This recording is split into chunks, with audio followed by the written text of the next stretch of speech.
Hello friends, today we'll be reviewing Nocturne, a collection of dark tales by H.B. Diaz.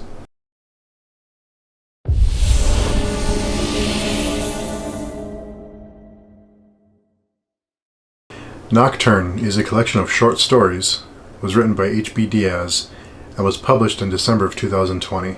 So let's start with the synopsis. From the gothic to the gory, this ghostly collection will keep you awake long into the witching hours of the night. Step into the twisted warren of a lunatic mind, face the angered spirits of a haunted mansion, or escape a cursed forest's ancient monster. Whichever you choose, be sure to keep the lights on. Featuring short stories seen in publications from the likes of Flame Tree Press, ID Press, and Horror Tree, plus 6 brand new tales.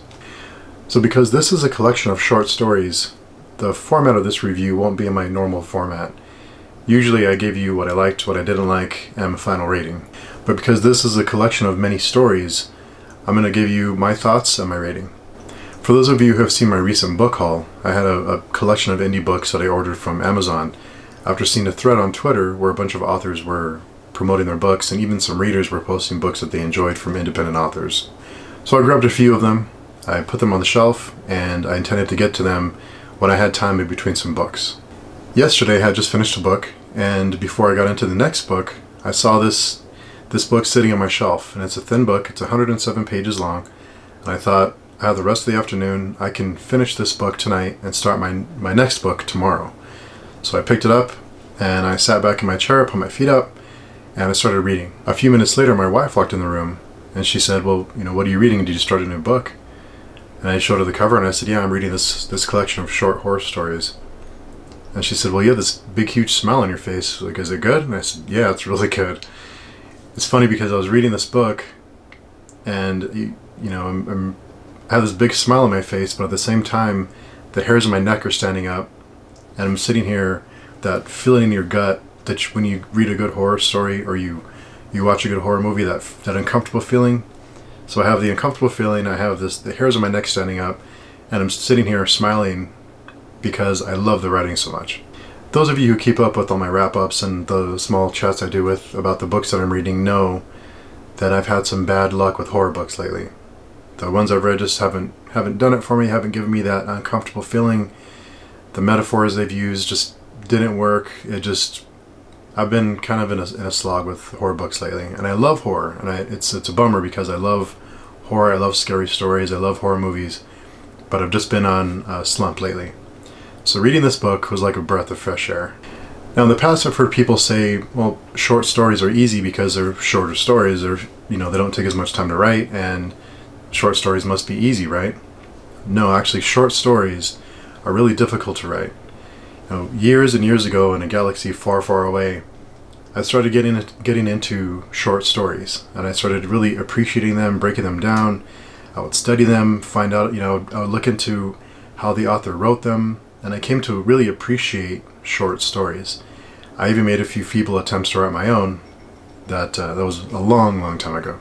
Writing an effective short story is an art form. It takes skill and it takes craft. To squeeze in enough plot, characters, and story for the reader to be satisfied with the story, having them wanting more but still feel satisfied, is very difficult to do. After a couple of stories in this book, my love of short stories was back, and I remembered all those feelings of appreciating the art of short stories, appreciating the horror, and appreciating the writing. All the stories in this book are solid. There are no low points. A few of them even read like poetry. You appreciate the way that they're structured, and the language and the words, the metaphors that are used are spot on. I can't remember the last time I've read a book that uses metaphors and this style of writing so effectively. I was scared, uncomfortable, and smiling at the same time. Now some people might say, at only 107 pages long, I'm going to fly through that, I'm going to be done with that in one sitting. And you might. But with this book, when I was reading it the first time, I got the feeling there was things that I missed. There were things in the stories, there were things that I didn't quite get the first time, and I went back and read them the second time, and it gave me different perspectives on the stories. This is one of those that I can see myself reading 3 or 4 times, going back and trying to pick things out that I missed. If you love horror, if you love short stories, or if you love great writing, pick this book up, give it a try. It is currently free to read on Kindle Unlimited, or you can pick up the paper copy like I did. If you pick up this book, let me know, because I would love to chat about it. I would love to just appreciate the writing, talk about the metaphors that are used, the language that's used, the stories. It's one of those books that you want to talk about when you're done. Like I said, I enjoyed all the stories, but my 3 standouts were The Malady of Mrs. Monroe, The Ruins, and The Pocket Watch. If you can't tell, I love this book. I'm going to rate it 5 yellow pills in a tiny paper cup out of 5. It is my second 5-star read of the year, and I absolutely fell in love with it. It's a book I'm going to read again, and I would love to talk about it. So if you do pick it up, let me know, and let's have a conversation. Just an awesome work. Have you read this book? If you have, let me know what you would rate it, and I hope you found this review helpful. Until next time, I will talk to you soon.